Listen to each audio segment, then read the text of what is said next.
Welcome to the United We Scan podcast, the podcast by rural carriers for rural carriers. The views expressed in this podcast do not reflect the views or opinions of the United States Postal Service or the National Rural Letter Carriers Association.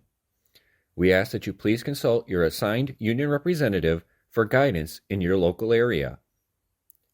Make sure you like this podcast, share with your fellow rural carriers, and subscribe to be notified each time a new episode is uploaded. Please rate this podcast 5 stars where applicable and leave a comment or question for us below. Thank you. Now, here are the hosts of the United We Scan podcast. Welcome back, everybody. Episode 51. Grievances and Disputes. What happens next? So, guys, we are now officially into the Christmas overtime season. How was your last week prior to it starting, Josh? Loads of fun. Parcels. Still don't have my truck, which has my little hand card in it, back yet. So Friday, my wife told me I could use hers, so I grabbed it and put it in my car Saturday morning, and then forgot to bring it home last night, so I had to make a special trip to the post office just to grab it this morning. It was a pretty decent week, I suppose. I'll find out tomorrow night when my pay stub drops on light blue if my 8127 time that they supposedly processed actually got processed or not, because this will be the second pay period after she supposedly submitted it. So we'll see. James, how was your week? Oh, it was the usual. Heavy packages it got pretty interesting because Monday I was missing 2 trays of DPS. Tuesday I was missing 1 tray, and then all 3 of them came in my DPS on Friday. I had the most DPS in the office on Friday. So that made for a long day, but you can tell it's that time of year for the post office because lots of parcels, lots of scanning. We got lucky. We had both our clerks, plus the supervisor, the OIC, and a RCA working parcels for scanning to get them out quick most of the days. So they were working hard to get everything out so that way we could get out early on the routes and things like that. But Friday, not only was it heavy DPS, I even dropped a tray of DPS. Oh, so I had to sucks. pick that up too. Wow. Like last day of the work week, and I had to play 500 pickup. Yeah, we've all been there. Yeah, and then got to enjoy my weekend and worked on the model railroad again. So that was a nice relaxation, get my mind off of postal things before I come on here and talk postal things. So, but that's about how my week usually goes now. And but Bill, how was your week? Oh, shitty. My earliest day was 8:33 p.m.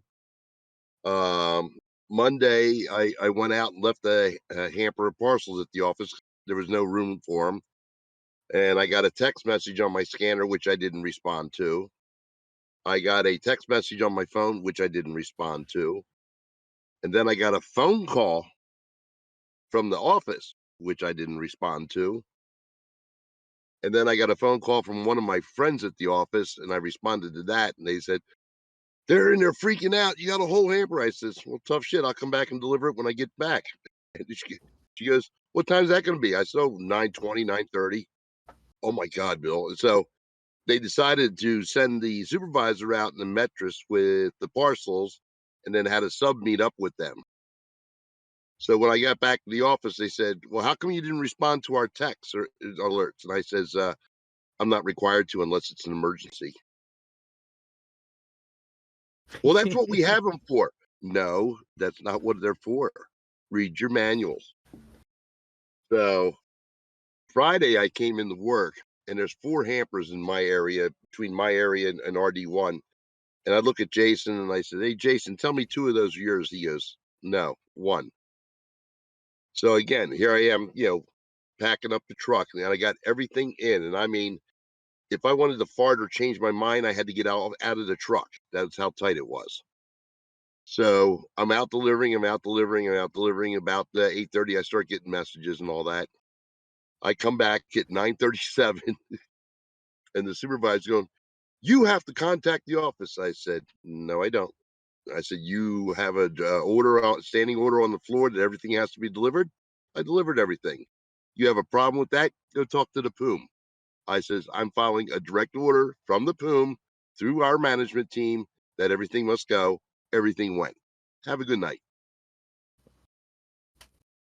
I love it when they sit there and they have to pick their jaw up off the floor because there's nothing left you can say to me,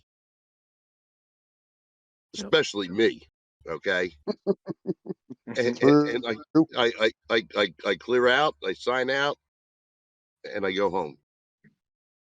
And frankly, fuck you. The very last day before the overtime period, and you're putting parcel help on smaller routes in the office. One of our subs actually did a parcel run, came back, and left at 10 o'clock in the morning. Are you kidding me? Wow. What a Nope. management team we have. So I had a good week. I pissed them off at the beginning of the week and the end of the week, and I got paid for it, most of it.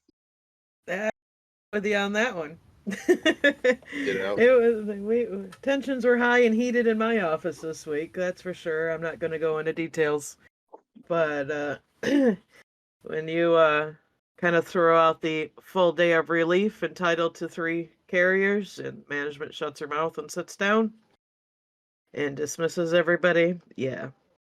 I tend to get that too, because they'll go spurting off or say something, and I just kind of turn around and look at them, and I come back with contractual language, and they shut up and walk away.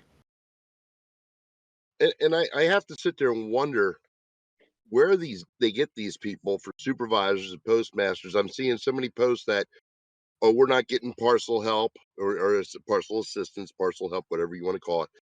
Oh, we don't deliver on Sundays." Even though they get Amazon. Well, why wouldn't you? I mean, if you have people available to work it, they don't let subs or regulars work on Amazon Sunday.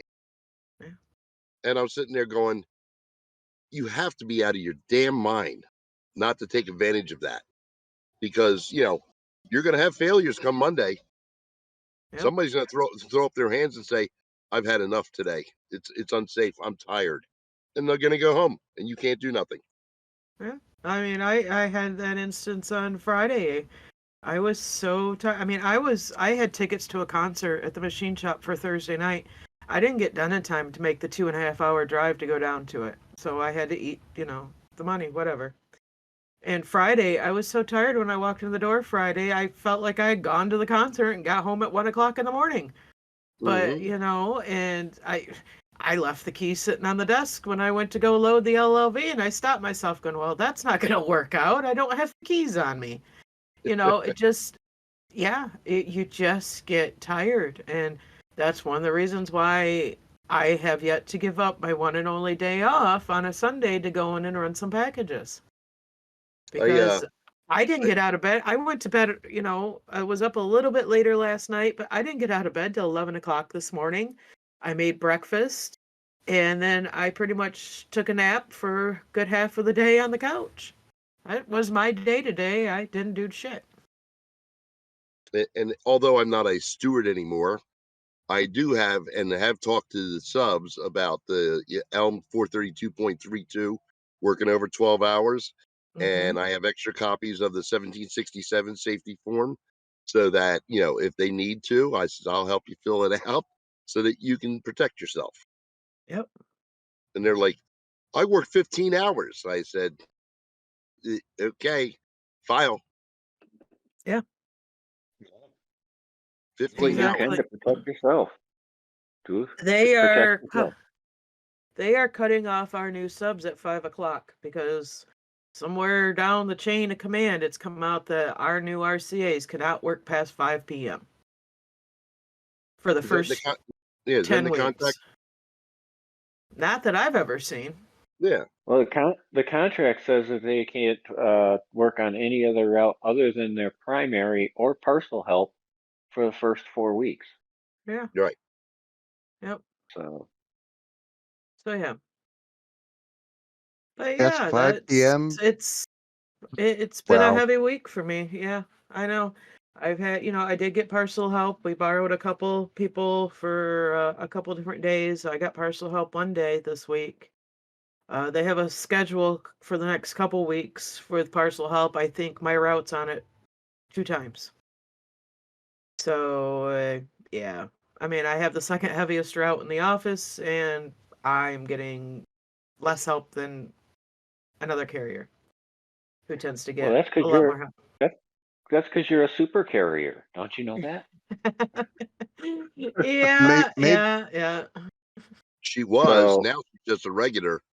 Yeah, now yeah, I'm she's just a a regular. regular. I'm not that Yeah. super sub anymore. I'm just a regular. And we've got our brand new one that just finished his OJT, and he's going to be on his own Tuesday and Wednesday. So woohoo. I will volunteer to help him when I'm done with my route if needed.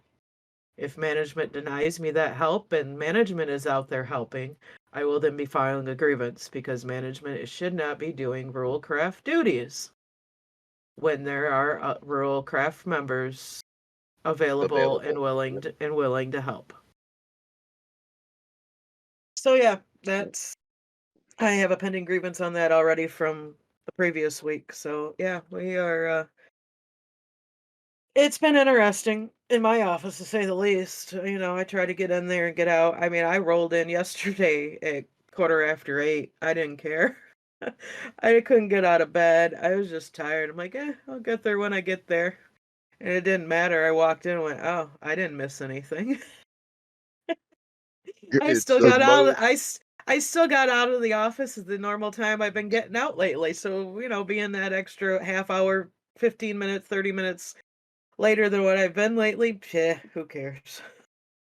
It's the Hey, most James. wonderful time of the year. I clocked in at 8:12. I clocked out at 4:36. I am on a 9-hour route. I was still under evaluation. I don't care. Man, There you go. Hey, Yeah, James, at least when you dropped your tray at DPS, it was in the office so you could kind of clean it up. that's Friend of true. mine years ago found out that there's a reason you don't roll the LLV window all the way down when you're taking a sharp left turn. It shoots out the window. Yep. that would be a right turn, not a left turn. Yeah, I apologize. You're correct. A Well, right turn. that's the fast way to deliver. That's how these people get 4-hour routes done in 2 hours. Don't you know it? Oh, our They just highway contract route. Let me tell you this. He won't. She has 2 vehicles because she used to be a rural carrier in another office. She has 2 vehicles with pedals installed, and he won't let her drive them. She has to use the vehicles that he provides for his highway contract route. And the one van, the sliding door didn't either want to stay closed or it won't open, whatever. And she was going to make a turn at the stoplight right in front of the cop shop. She goes to turn, the van door flies open, and all the packages spill out in the middle of the road. Ooh. Yeah. Hey, Dylan, is that you delivering?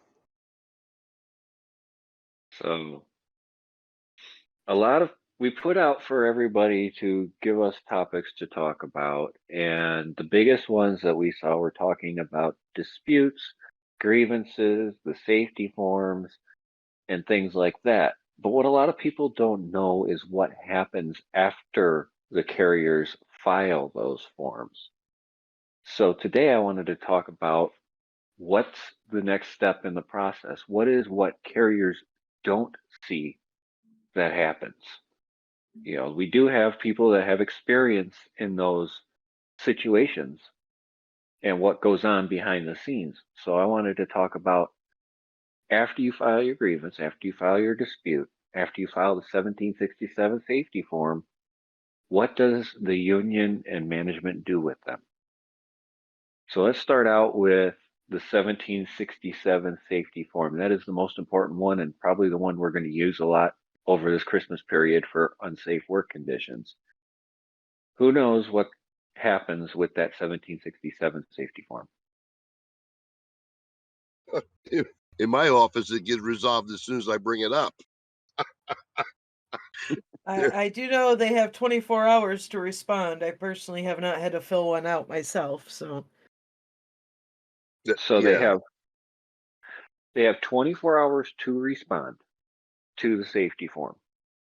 And if the issue is like working after 8 or working in unsafe conditions, usually that situation will be fixed immediately.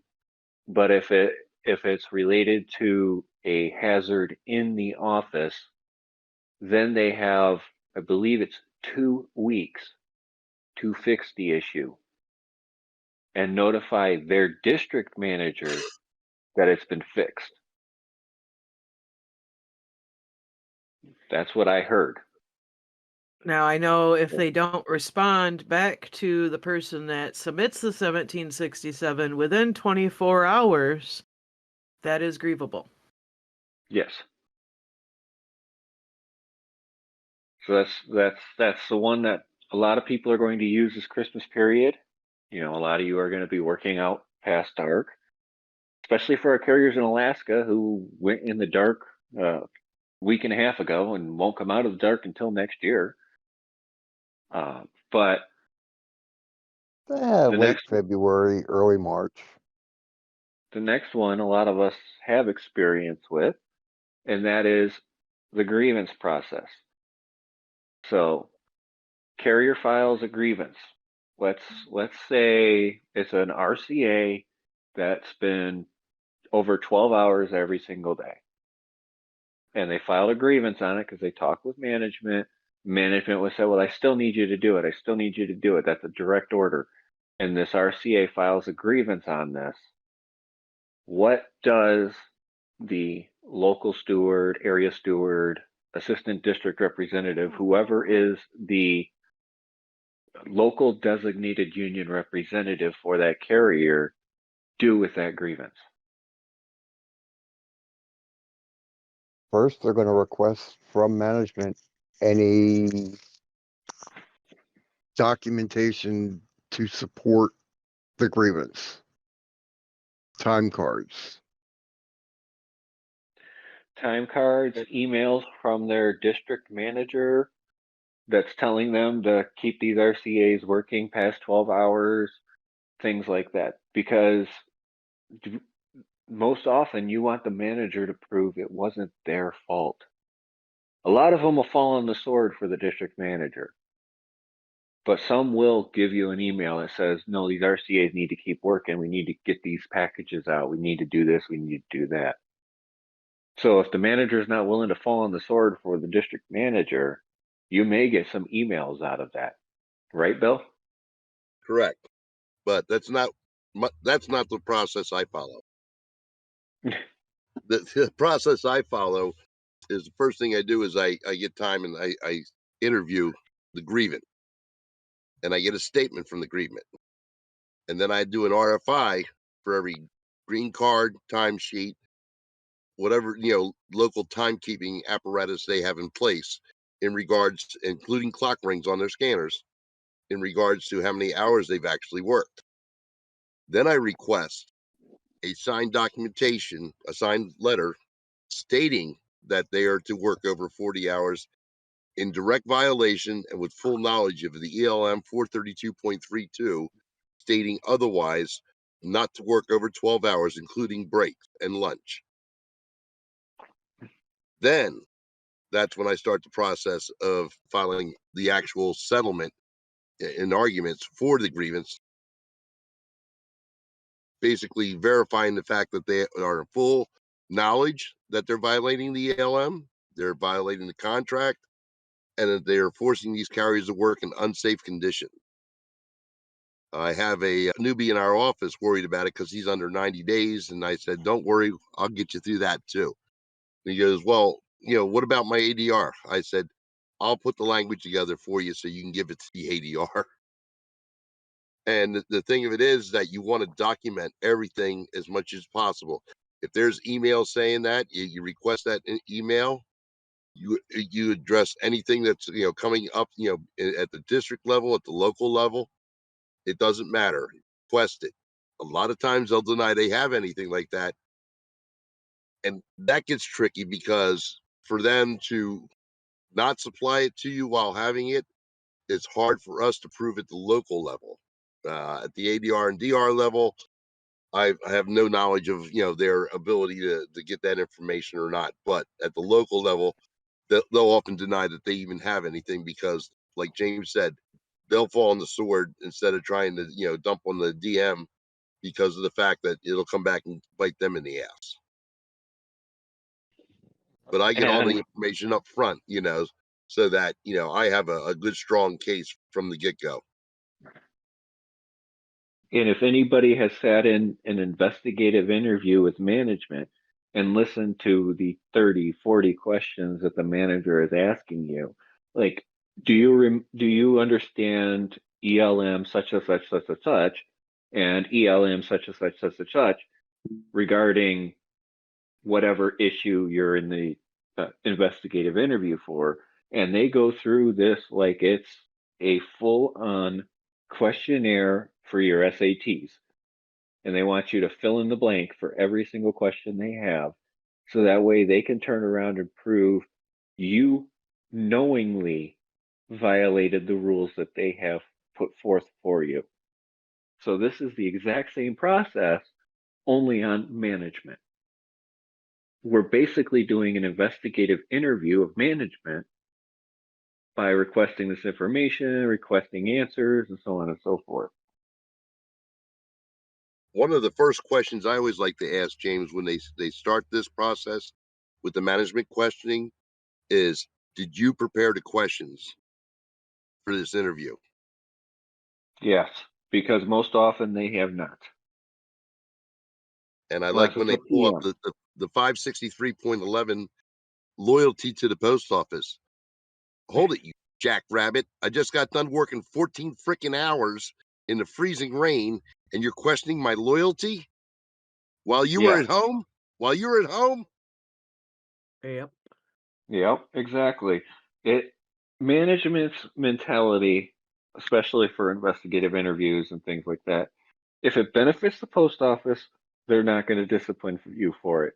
But if it benefits you, damn right they're going to discipline you for it. But that's just some management. That is not all management. We know there are diamonds in the rough out there. So the next thing, for all of those who don't know, technically when the steward is in the office with you for a PDI or an I&I, whatever you want to call them, they're not there to answer questions, but I often violate that a lot. A good steward will advise you what's going to happen in that I&I before you go in there, and advise you to exactly how much you should answer. And yes, no, and I don't recall, and just be honest. Just be honest with your answers. And don't offer more information than what is requested. It doesn't matter how long the II takes. You can sit there and ponder that question for a minute before you answer it, because you want to give a very, very short answer. If possible, one-word answers, but very short answer, because everything you say will be misconstrued, misinterpreted, and misapplied to be used against you.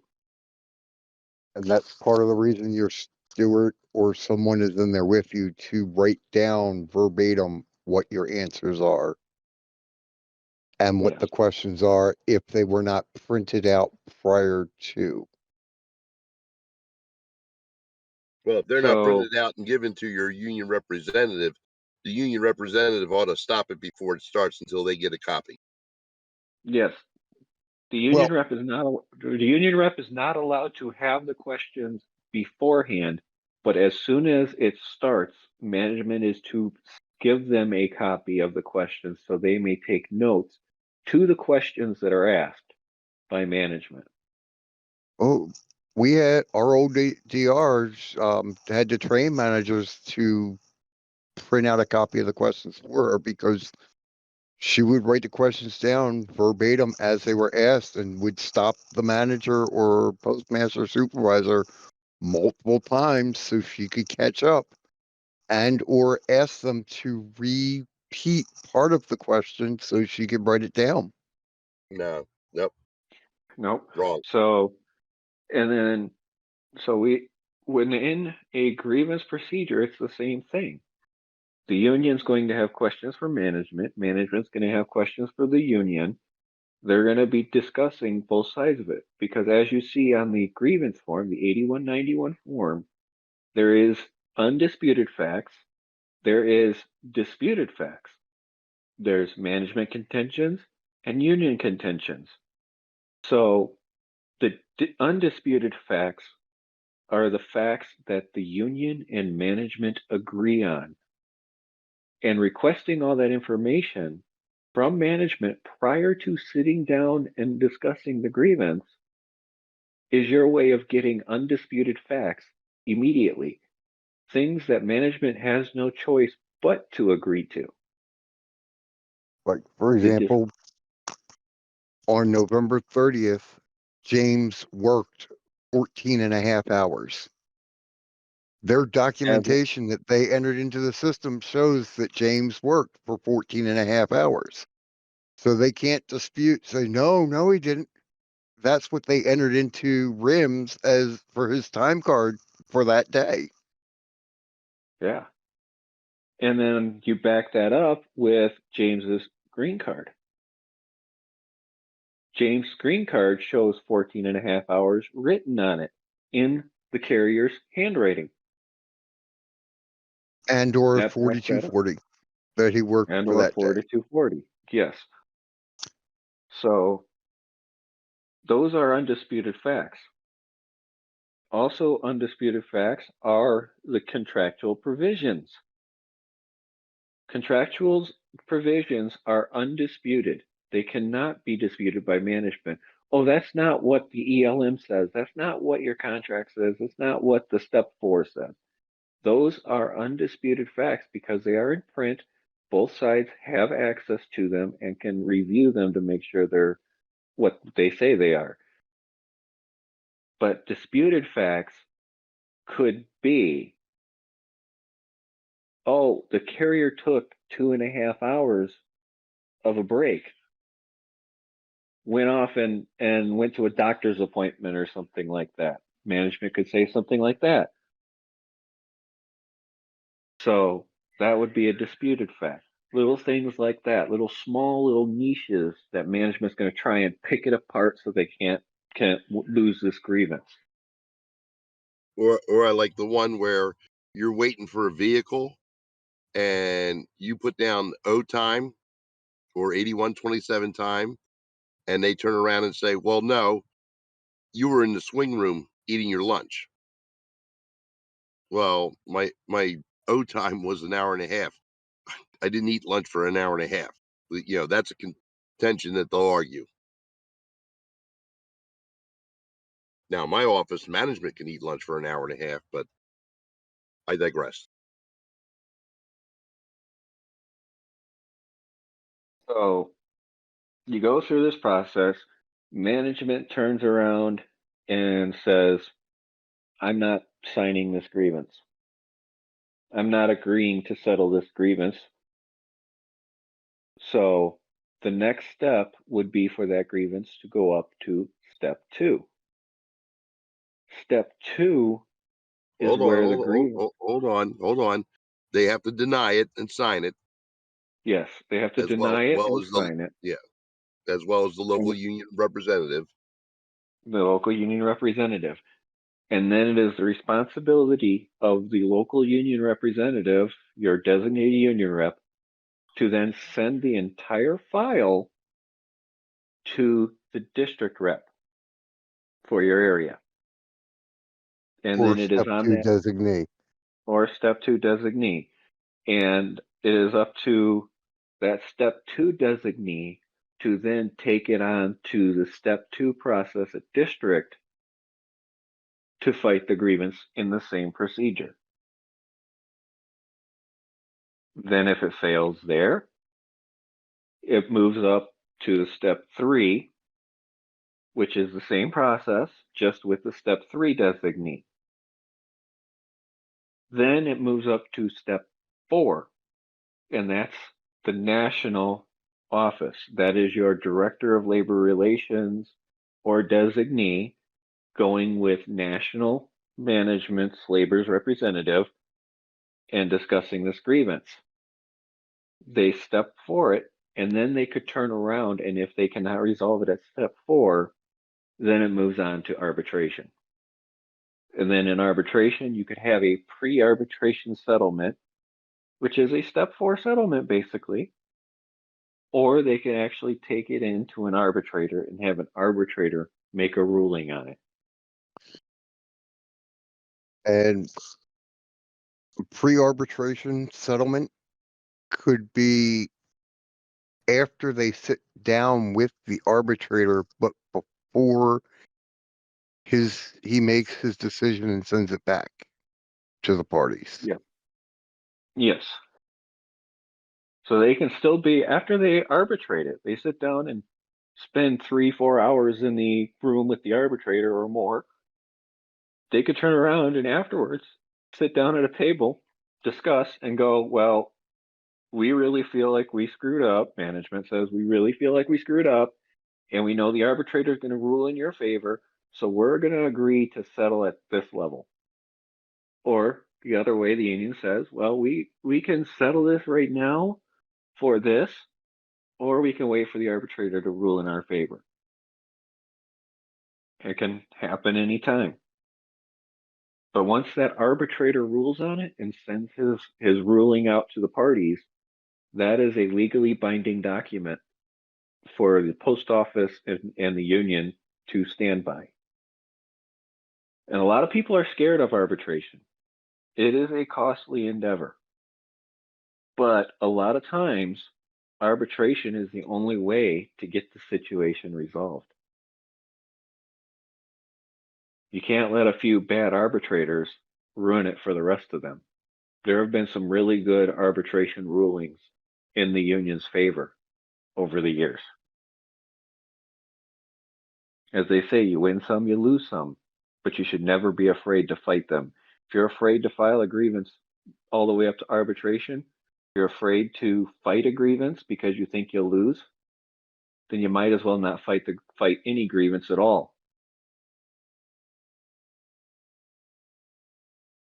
And the other thing of it is that at step 1, it could be settled in your favor.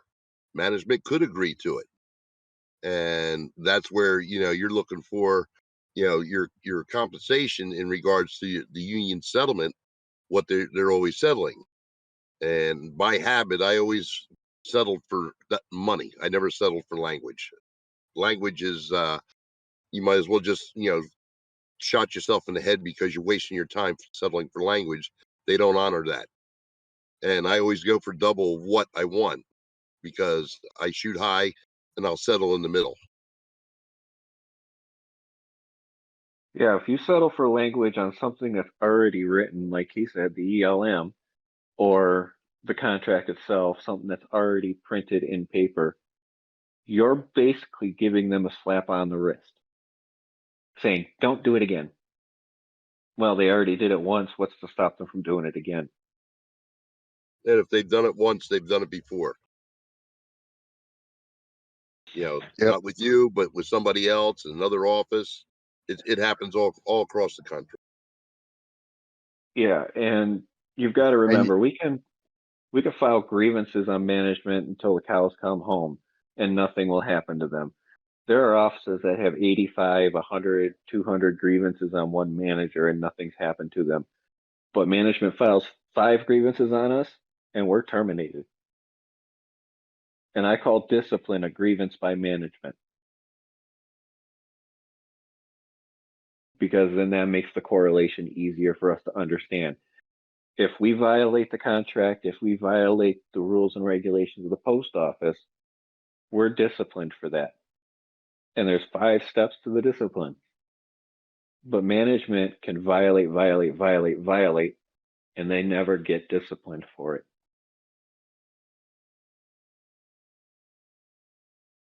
Kristen's been pretty silent on this. I'd love to hear her opinion on this. Sorry, I was muting myself because my allergies are acting up.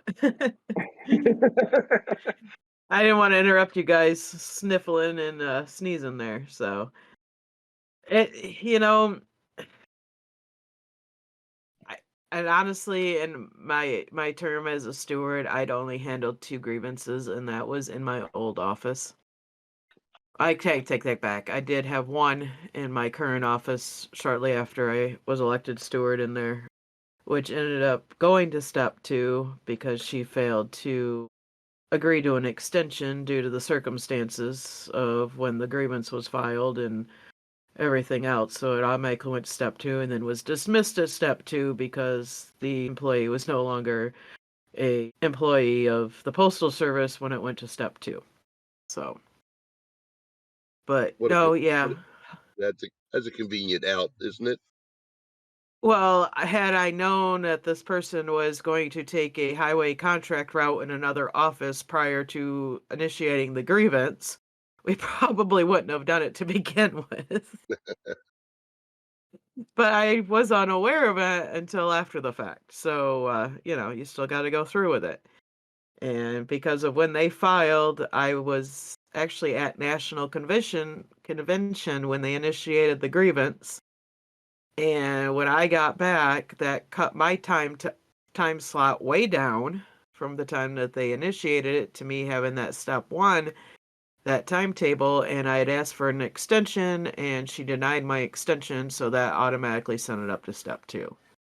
And by that time, it went, they moved on to the other office, so. And then I had the 2 other ones that I had were actually matrix violations, which were actually quite easy to fix and get the carriers their compensation for those matrix violations. Well, that's funny because Oh. our matrix violations ended up with language saying, "Oh, the union will work with the post office to make sure they abide by the matrix." Uh, And I just went, "What? What the no, fuck was that?" ours was, to make it whole because they were skipped on the matrix when they should not have been, and so they were made whole at the end. Yeah, that's really Yeah. all that I had dealt with. Okay.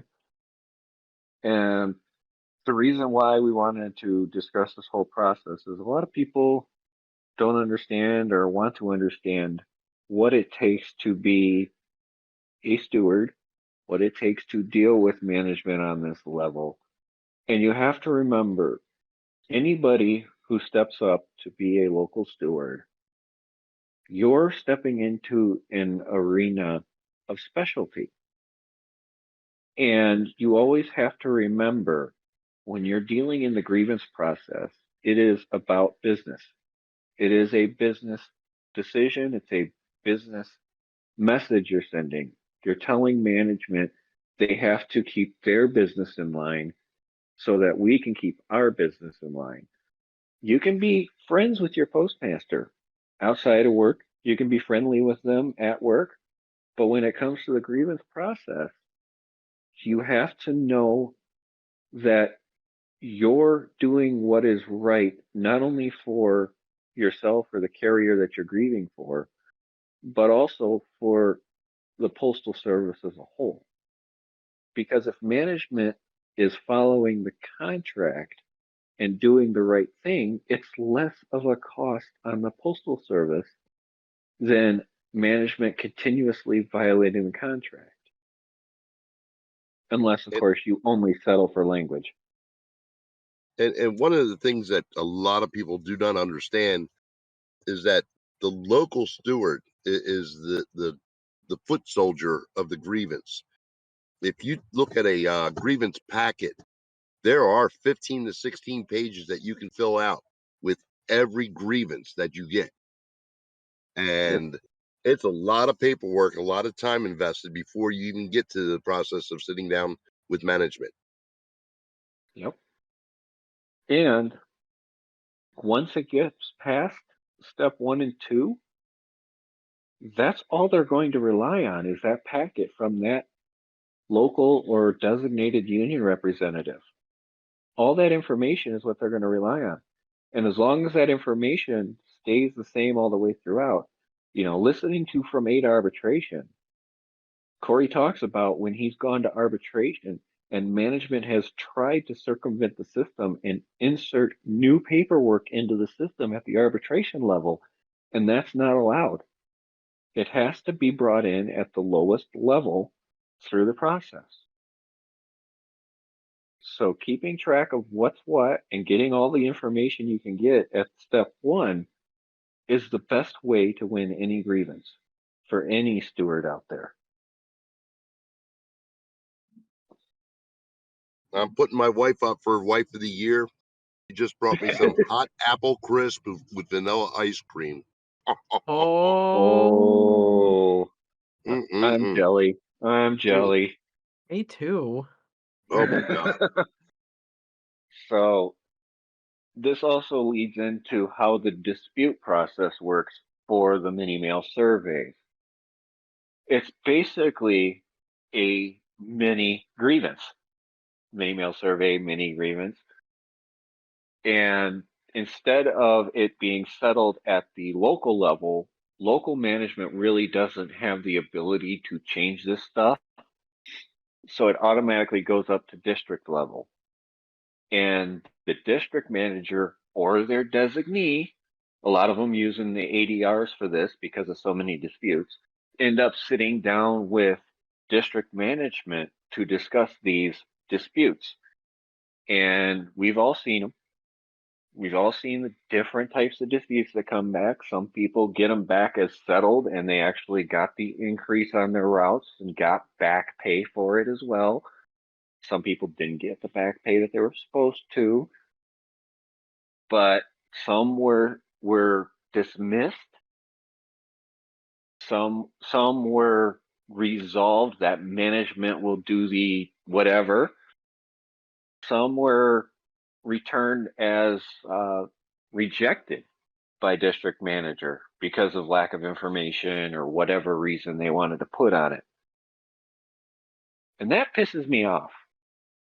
Or I've You have seen some that come back as an impasse. Yeah, I saw one today. Yes. The impasse one means that it's supposed to go up to national. The impasse one means that our director of labor relations is to go out, or her designee is to go out and discuss this with national labor management. They're Is it now? yeah. If it go ahead. goes, I think it goes district level, then area level, Regional, yeah. It goes to your and step then 3. right, and then Yeah, it after goes. that, it'll go to the national. So if it's impasse Yes. at district level, then it'll go up to the area or region. And Mhm. then after that, if they still impasse it, that's when national gets them. Yep. And it's basically the same process as a grievance. It just skips the local level through the process. So it's still the same people discussing it, same people doing the things. The issue with the disputes is we don't have a lot of information to put in with our disputes. As I've said before, if you really did the dispute right and you had all the information, you'd be putting 250 to 500 pages of paper in with the dispute in order to prove your position if we actually had transparency in the Rex program. But we don't. So we can't put all the information forward that we should be putting forward for the dispute process. But that's the whole process in a nutshell is it's just basically like a grievance, but just on the mini mail survey stuff. Now, James, if I have a dispute and it's dismissed, can I file a grievance? If it's the issue there is the ones that I've seen for dismissed had writing on it from the district manager that said Rex information has been on the union website since April of 2022. Things like that, where the union said, oh, we provided the information, even though it's a contractual violation that management did not train us on this. The union rolled over and said, well, we had the information available, and if you weren't using it, it's your fault. But yet, non-dues paying members can't access it. Union stewards, especially area ADRs and DRs, were not going out to these offices and talking with carriers about it and warning them in person that this was happening. And they could turn around and say, oh yeah, we had meetings about it, we had this, we had that for it. Unless you're getting in those offices, seeing those carriers and saying, hey, this is coming down the pipeline, it's going to be important to your paycheck and you need to understand this stuff, there's a problem there. Our union's not stepping up and taking care of its carriers. Whether they're dues paying or non-dues paying, it doesn't matter. It affects all rural carriers. And you can sit there and you can turn around and you can say that, well, we shouldn't be supporting the non-dues paying carriers because they aren't paying dues into the union. Have you figured out why they're non-dues paying? Perhaps it's the lack of dissemination of information through the pipeline. Perhaps it's the lack of representation. There's so many different reasons. I know of a carrier who, if they were paying union dues with their standard expenses, would be losing $6 every pay period out of their savings if they were paying dues. But they're holding out hope to become a regular carrier and be full-time and get a 42K route or a 41H route or something that actually pays them more than what they're making now. I know an RCA going to regular usually loses a little bit of money, but the other expenses would be taken off with having the benefits there as well. So, I mean, there's lots of reasons people are non-dues paying members, but we can get people to be dues paying members if we just showed them the union cared and not turned around and said that we've had it too good for too long. Yep. I completely agree. I mean, that is, for many, that is their voice of change, is to withdraw their dues. Yeah. And I'm not going to fault them on it. I mean, yeah. I mean, you sit there and you listen to the stories of all these carriers out there, including ones of people that I've heard on a new podcast out there called Fed Up. That guy talks with other carriers, not just rural carriers, but city carriers. He's had a member of management who was harassed by other members of management on there. So it's not just the rural craft that's being harassed. There's even management that's being harassed by management. There are a lot of people who are fed up with what's going on, not only in the Postal Service, but in the union itself, that need to step up and say something, and they feel like their voices are being heard Well, maybe you'll hear it when my money's pulled out of my dues. But one day we'll get everybody back into the union and paying dues again because they actually care about the craft and care about the people. The people that are voted in by the delegates are people that actually care about the craft instead of following up the chain of systems.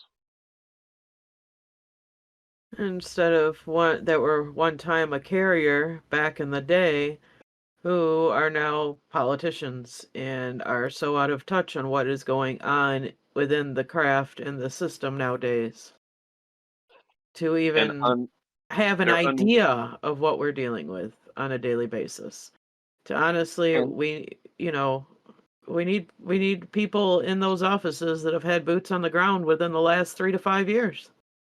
we need people who are willing to step down out of the office acting like management, sitting in front of a computer all day long staring at spreadsheets.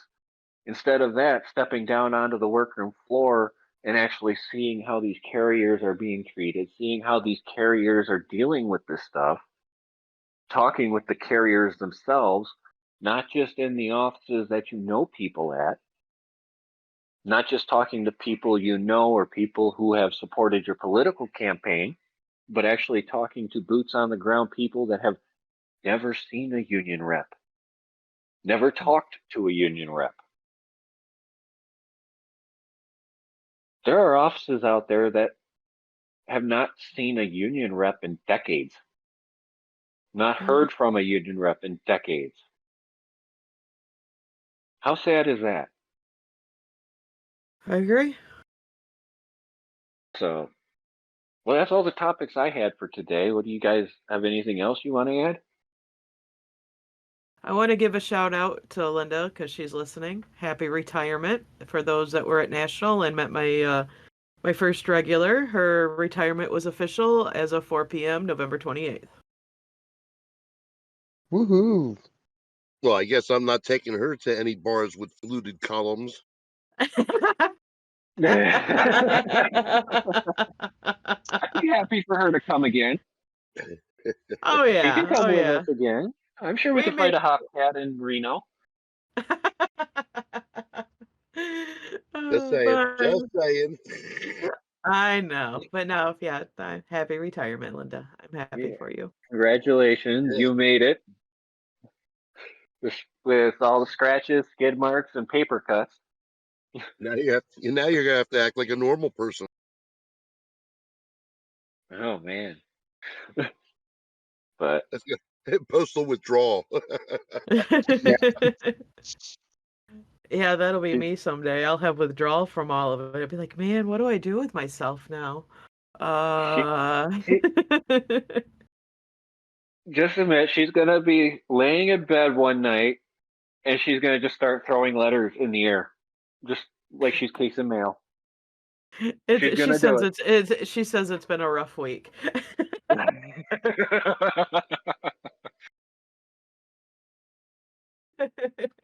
Look, So was the only one of thing I wanted to touch on was I've seen a couple different posts in the last couple of days about them making you run parcels in the morning. no, How not unless to you're an what? RCA. So Well, early they- morning, early AM parcel runs should be only RCAs, PTFs, or ARCs. That's it. It should not be regular carriers running parcels as a quote unquote second trip. What should be happening is if they have these ARCs, RCAs, or PTFs running parcels in the early AM, number one, they should be on green card time. And number two, they should be picking parcels out from routes, using option 6 on the scanner to change their route to the route that they took the parcels from, and scanning those parcels under that route. The issue here is management will choose to allow regular carriers to do it or tell regular carriers to do that because they think they're saving the post office money. And regular carriers, there has been nothing from the union saying that AM second trips are second trips. The union says that you should be grieving it. They have a step 4 that's been in there since 2019. You can actually look this up on the union website. They have a step 4 from 2019 on AM parcel runs that still hasn't been resolved. The question is why hasn't our union resolved this? But I digress. Well, regardless of whether or not a regular should be or shouldn't be and who should and shouldn't be, if management says come in at 6 o'clock tomorrow morning and run parcels between 6 and let's say 8 o'clock is my start time. Mm-hmm. At 6 o'clock when I get there, I'm going to clock in. I'm going to go to start load vehicle. I'm going to load my vehicle up. I'm going to end load vehicle when I have everything that I'm taking in the vehicle and get the conveyance back inside to where I got it from, because there's obviously going to be a lot more parcels being thrown into it. I'm going to leave, deliver those parcels, come back, and start casing my mail. Once I am finished casing and pulled down and am ready to roll out to load my vehicle for the regular day, I'm going to start and end my load again, and then I will depart to route. Yep. And when I get back, I will return to DU. If you're in a And then that, POV, keep an eye on the mileage. If you're in your POV, because you will get the EMA if it's, I believe, over 40 miles for the day, because EMA is paid at a minimum trip of 40 miles. So if your route plus the second trip, plus the extra trips. See, I'm careful on my wording there, because you can't have a second trip if you didn't make a first one.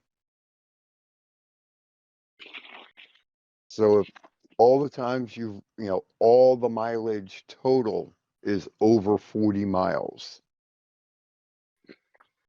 that additional EMA will be paid out, because you're automatically getting 40 to begin with. And if your route is over 40 miles to start with, you automatically get the additional EMA on the POV routes. I would personally argue that the EMA for the extra trip in the morning should be paid anyway, Period. whether or not. Right. Period. Yeah. Yep. Right. But and I know that at one point they were discussing that those morning runs should be actual time, but that was before the Rex program started and actually counted. Yeah, so there's a lot of fluidity to this. There's a lot of different answers out there that people are going to give. But until the union actually steps up, gets the step 4 settled, and actually gives us contractual step 4 language as to what's supposed to happen, I'm talking to you, Director of Labor Relations. Till the step 4 is settled, anybody's guess right now. But you can also grieve it. It'll be held at step 2 until that step 4 is resolved. But I do have a question that somebody posed on our Discord, and they said, I would love to be a union steward, but I can't support people I know are in the wrong. So here's the thing about that. They may be in the wrong, but the argument you're having is not that they're right or wrong. The argument you're having is whether management did it right or wrong. That's why you see people who probably deserve to be fired stay on the job through a disciplined grievance because management didn't do it right. It's just like a defense attorney who's got a guy who's a murderer dead to rights. The guy did it. He admitted it to his attorney that he did it. That attorney's job is to make sure that the prosecutor did their job right. It's about following the contract, following the rules, and doing it the right way. If management did it right, that person wouldn't have the job. Do you guys agree? Yep. And one Yep. of the things is that you don't have to like the person, or in the case of a murder, what they do. That's not your job.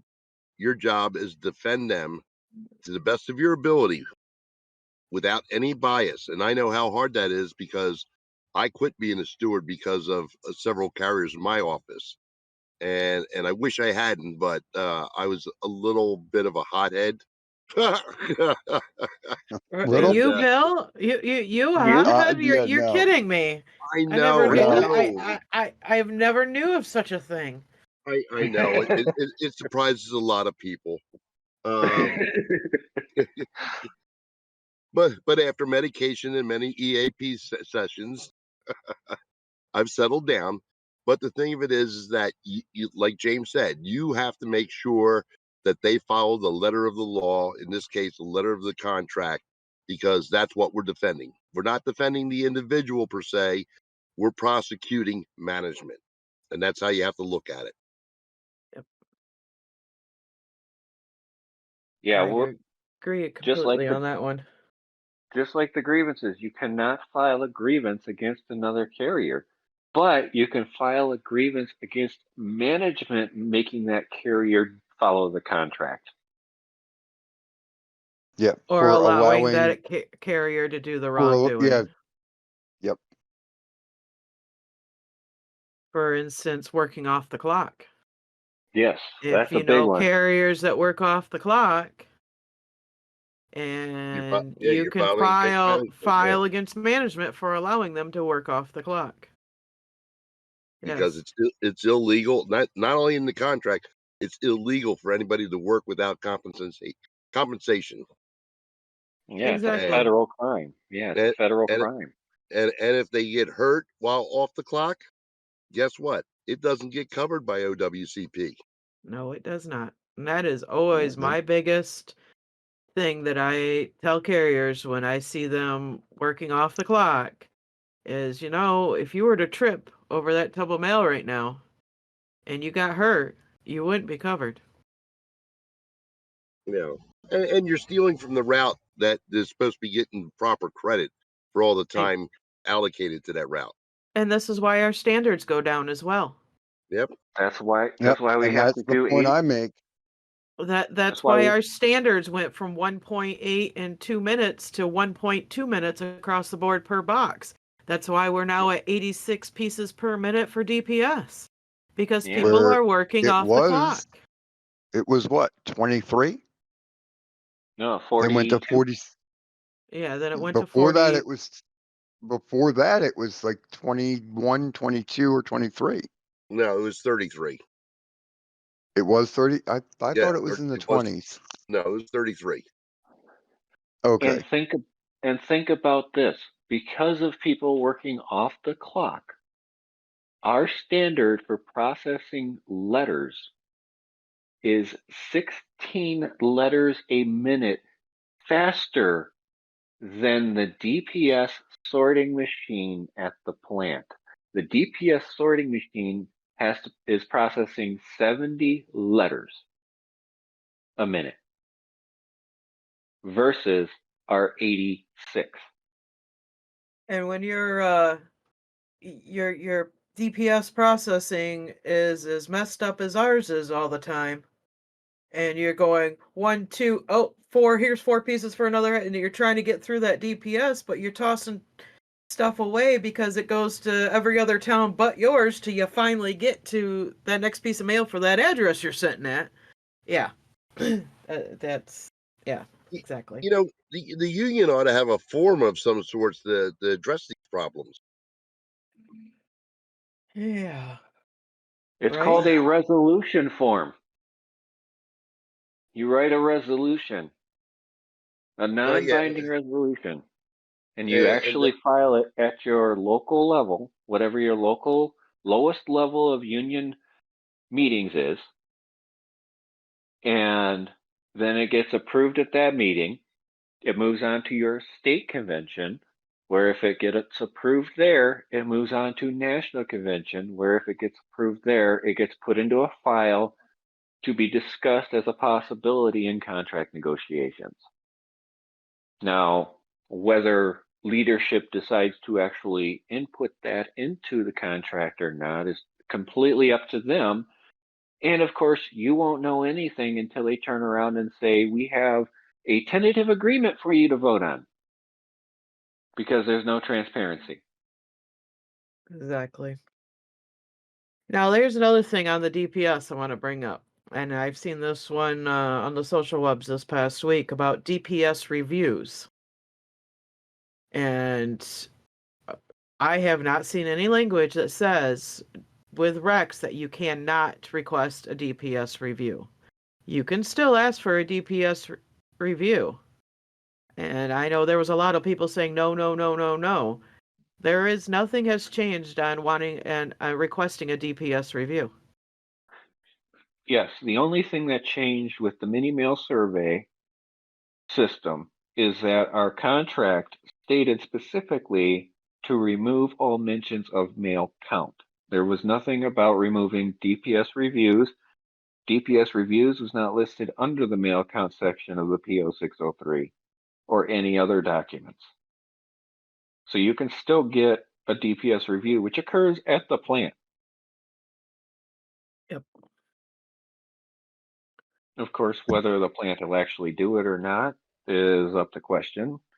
You know, the plant is its own other microcosm world over there that management runs it how they want to run it and doesn't care what our management says.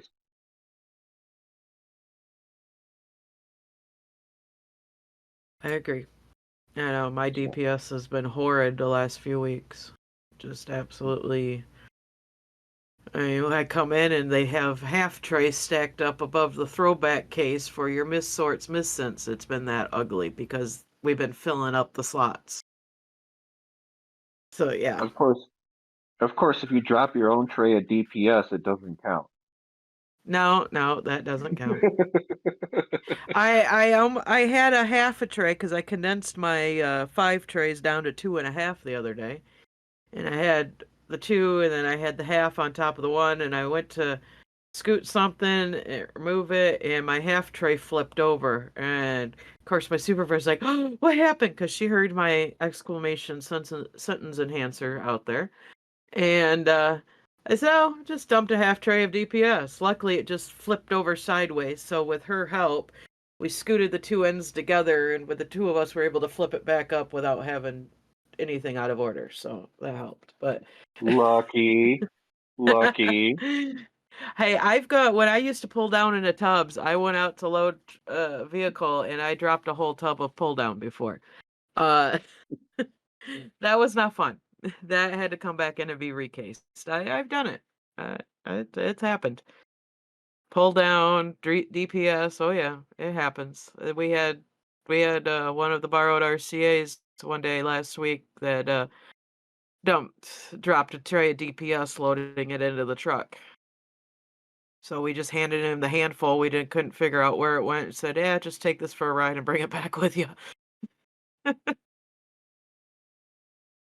what else can you do at that point, you know? Yeah. We ready to wind this one down for tonight, guys? Yeah, I got one sidebar Yep. though. Go ahead, go for it. Since I finally got my copy of the National Magazine, it has the ballots in there for delegates to the National Convention. And I want to remind everybody that, they should put their name in there and start campaigning in their offices, the surrounding areas, at your local meetings to become a national delegate.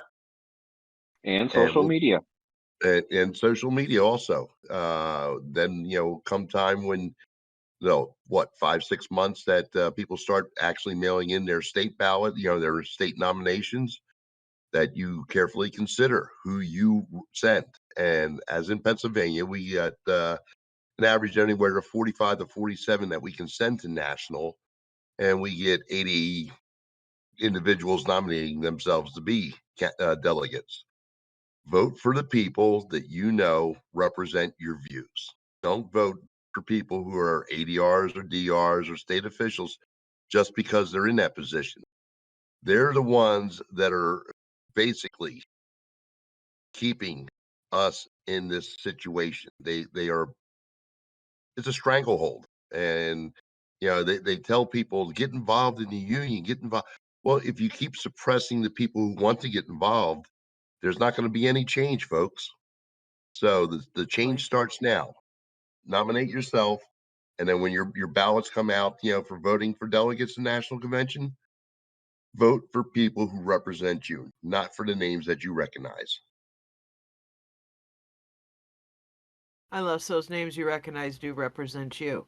But but yeah, don't just because you've seen them on the ballot and vote.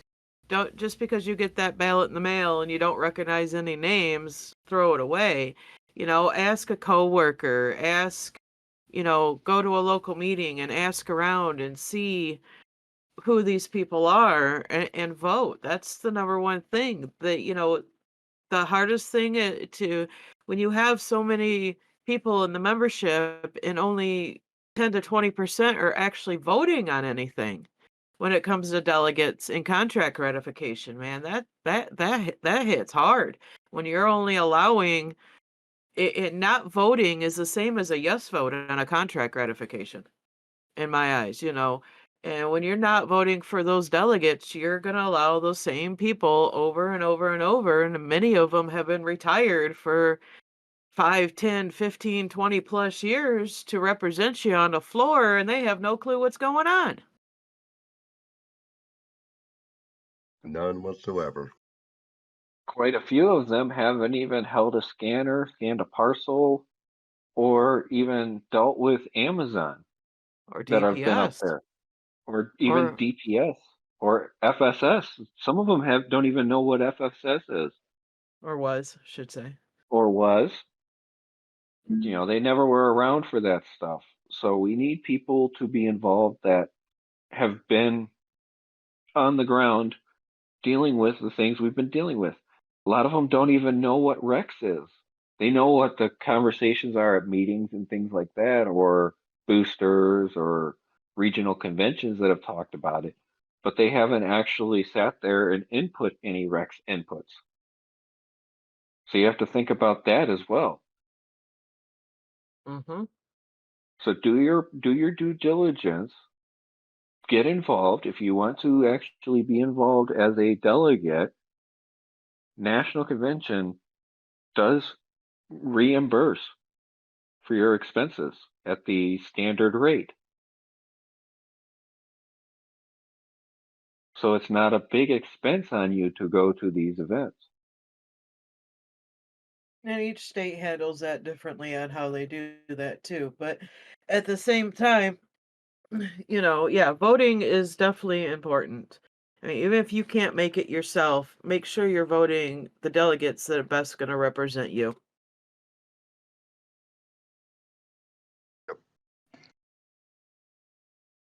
And I'm just going to say this. I'm going to be on the delegate ballot this year. And As will I. If you feel like I'm going to support the rural carrier, you can vote for me. If you feel I'm not going to support the rural carrier, you don't have to vote for me. I'm not harmed by people not voting for me. I would rather you vote with your heart and vote what you believe than vote for somebody you don't believe in. Because this is your craft. This is your union. It is your voice. Your You should livelihood. vote. You should vote your heart in this situation. And Because just it's remember, your wallet. when you get that ballot, you can vote for as few or as many up to what your state allows for delegates. So North Carolina is around 60 delegates, so I could vote for 1 to 60 people. So if I wanted to just mark myself and leave it at that, I could. Absolutely. If you want to mark 5, you can mark 5, or if you want to mark Right. 60, do 60. But you should vote. It's like people like us, where we put in our time and effort for free to do this podcast and answer questions from the listeners. We want you to be the most informed carrier that you can be to protect yourself and your career. Okay. Meanwhile, we have a national board that's making $180,000 plus, and they're doing jack shit for us. To hate to be as blunt as that, but folks, we haven't had true representation in over a decade. I agree 100% with that, Bill. Yep. All right, guys, we're going to wind this one down for tonight. And go ahead, Josh, your final commentary for the night. We already know it's that time of year. Some places are starting to get cold, and that god awful white, wet stuff. Be safe out there. Take care of yourself. Do not get overwhelmed. If you do, take a step back, take a deep breath, and step back in. James? Well, I appreciate you not saying the worst 4-letter word in the dictionary for a Michigander on that. No. The worst 4-letter word in the dictionary starts with W. No, the S word that's 4 letters that Michiganders hate the most is the worst in the dictionary. Unless, of course, you enjoy things like skiing and snowmobiling and stuff like that. But I'm from Philly. I know how horrible and god awful it can be. Okay, then. So, but remember, this is all the things that the union doesn't want to talk about to you. They'll leave that information on the union website for you to access. But we want you to know the deeper processes, the deeper thinking that goes on and stuff like that, because an informed craft is the bane of management, no matter what. And if every rural carrier in the United States is completely educated on their craft, management would have no choice but to follow the rules and regulations. Having a union that backs that up, leadership that backs that up, is the most important thing that we can have for this craft. So if you want to be a delegate, run to be a delegate. But if you don't want to be a delegate, at least vote for them. And remember, no matter what, at the end of the day, we're all in this together.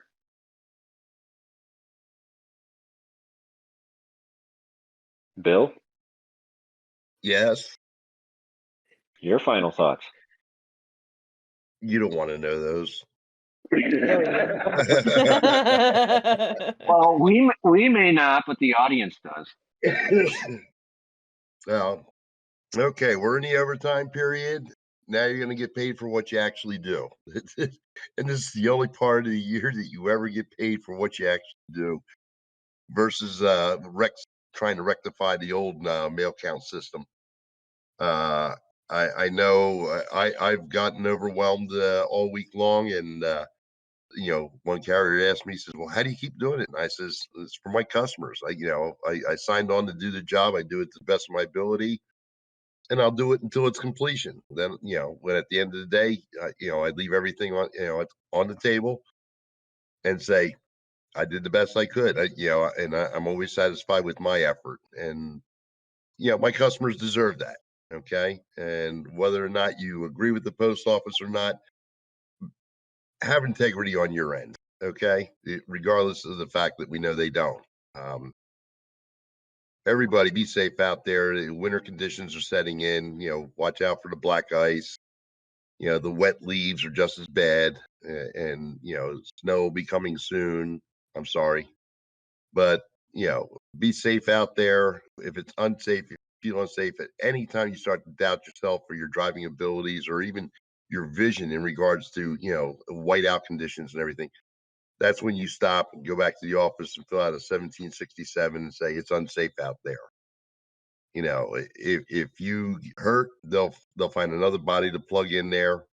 If you die, they'll find another body to plug in there. All they're worried about is making sure they get their scans done and their reports, completed. You need to take care of yourself because you have a responsibility to your loved ones to get home every day. And like I always tell you, you're the most important delivery of the day, and I honestly mean that. I don't ever want to hear about anybody getting injured or killed on this job. It breaks my heart. And whether it be the union or the post office, they'll just step over the body and move on to the next one. So take care of yourselves, okay? Be safe out there. Thank you, guys. Yes, Christmas overtime period is upon us. This is my first one as a regular carrier. So it's a little different for me coming off of being an RCA for the last 7-8 Christmases. So I'm learning as I go as well. So but yeah, definitely stay safe out there. I know we had snow, but it got warm. We had some snow. We had rain all day today. It's going to freeze at night and it'll be icy in the morning. So yeah, definitely stay safe out there. Remember, your safety is your call. That 1767 form is your friend when making that safety call. But everybody stay safe this week. And remember, just do what you got to do and get home to your loved ones. And we'll be back next week.